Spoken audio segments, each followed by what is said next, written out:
Hello, today's date is 19th of March 2026. My name is Muhammad Ashar Alam. My student number is 220920901118, and in this video I will explain lab 1 of computing networks using Omnet++. In this lab I will cover step 4, step 5a, 5b, 6a and 6b of network configuration. I will explain about routing tables, how they're formed, how automatic and manual routing works, how the shortest and the fastest routes are calculated, and key networking concepts like netmarks, gateway, and interfaces. So right now we can see the network topology that will be used in this lab. So it contains of multiple hosts, switches, and the routers that are connected, all connected together. Each host has an IP address, and routers are responsible for forwarding packets between different networks. So let's start with the first step, that is step 4. We can run the configuration. So this is a configuration for step 4. It is basically about automatic routing. So how the routing tables are configured automatically using the network configurator. This means that we are not manually defining the routes. The system is automatically calculating them. We can go to the router from here. We can also see the routing table that is over here. So the configurator uses the shortest path algorithm, which selects routes based on the minimum number of hops. What a hop is, that a hop means one router to router transition. So there are basically 4 things in a routing table. That is the destination, netmask, gateway, and the interface. Destination is the target network or host. A netmask determines which part of the IP address represents the network and which part represents the host. Then there's the gateway, which is the next router where the packet is sent to reach its maximum destination. Then there's the interface. What an interface is, the interface is a physical or virtual port through which packets are transmitted. So everything we have covered in step 4, it's basically automatic, nothing much. Everything is automatic. The system calculates the shortest path using the hop count without the user intervention. You can go back to the configuration. So it's pretty much basic. We can go towards step 5a now and pause it. Step 5a is basically about manual overriding, but only for one host.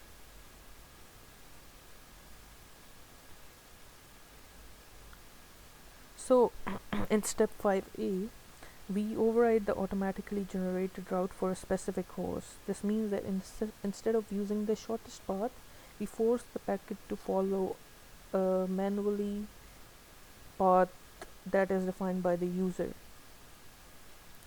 So how this works is basically, we can pause this configuration. We can go to the backend, the source, where we can see how this works.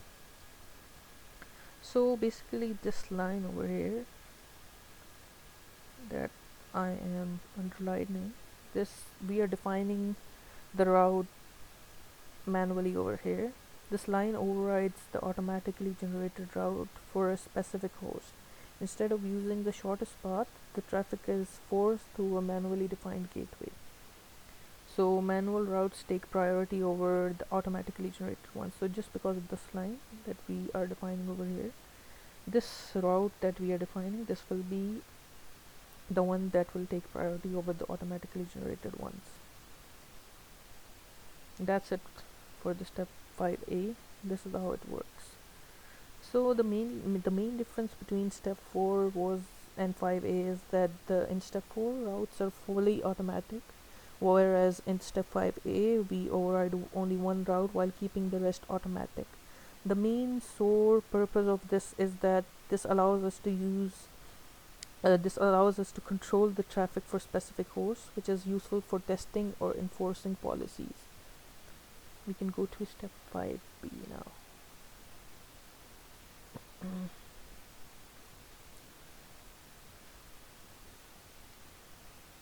Can run the configuration. Okay, so step 5b is basically the same as 5a, but in this one we are manually overriding multiple hosts instead of only one. So In 5b, we extend the same concept, but now we override routes for multiple hosts instead of just one. How this works is we can again go to the 5 back source of 5b. We can open it from here. If we go to this code over here, yeah, we can see this line. Again, we are manually overriding a route, but this time we are manually overriding multiple routes. This line here applies manual routing to multiple hosts at one, extending the logic, same logic as in 5a. So the main difference in 5a and 5b is just that in 5a it overrides one route, and in 5b it overrides multiple routes using simple and similar configuration rules. So the main purpose of basically 5b step, that the main purpose of doing this is that it is useful when we want to control routing behavior for an entire group of hosts instead of a single device.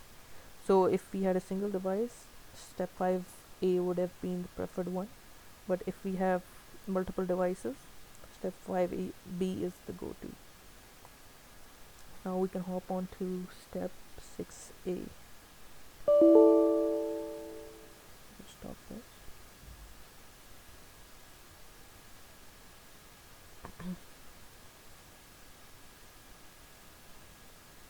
Run this. So in step 6a, it's different from the other parts. In 6a, we are basically finding the fastest paths.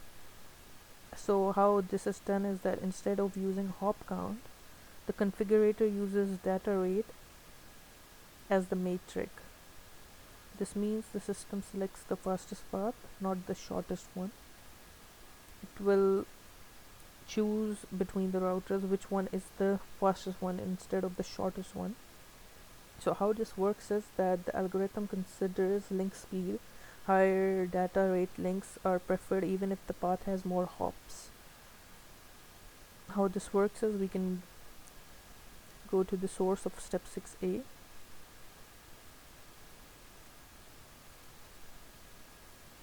We can open it from here. Over here. Okay, so basically this line over here, it's very important. This line changes the routing metric from hop count to data rate. Now the configurator selects paths based on link speed instead of number of hops, just because of this line. Higher data rate links have lower costs, so they are preferred even if the path is longer. So the main difference we can say between step 5 and the step 6a is that in step 5 routing tables the routing behavior is manually controlled, and in 6a routing is still automatic, but the decision criteria, it changes. We are mainly focusing on the speed rather than the path. So the main purpose we can say is that it improves performance by choosing faster links instead of fewer hops. We can go to the step 6b now.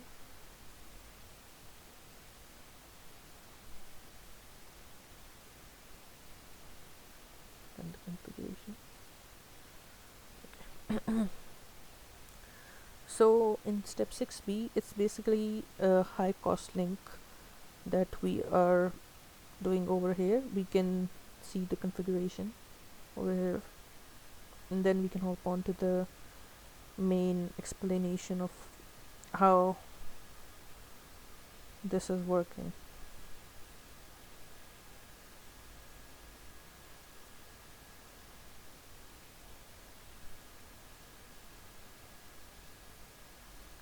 Okay, let's go towards the 6b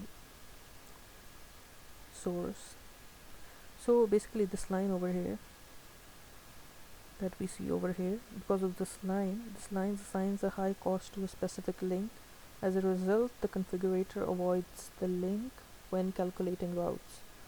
So overall, the difference between 6A and 6B is that in 6A we were optimizing for speed, but in 6B we intentionally block or discourage certain paths. That is the main difference. But if we come to the purpose, why we do this, the purpose is that it is useful for avoiding congested, unreliable, or restricted links.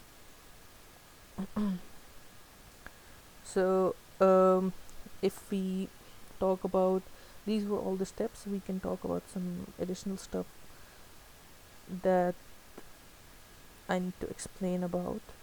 The first one is inheritance.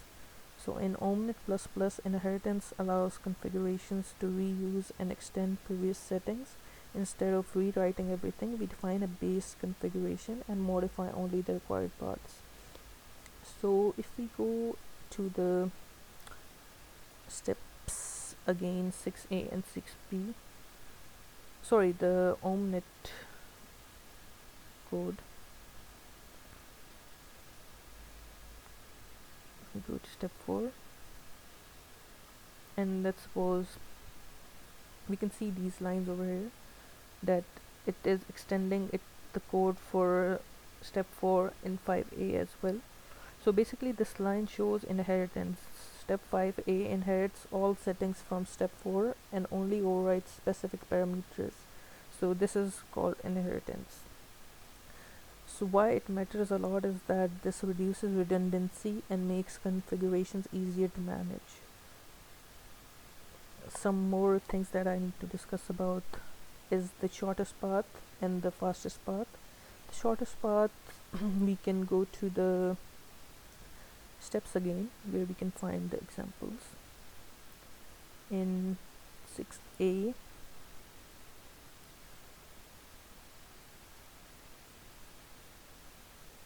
in 6B, yeah, over here we can see this line over here, metric is equal to hop count. So basically this line defines the shortest path as calculated using hop count.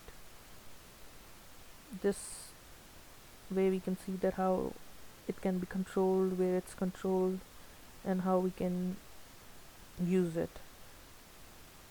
Then talking about the fastest path, we can see it in being used in step 6A over here. Yeah, 6A, we can see over here metric is equal to data rate.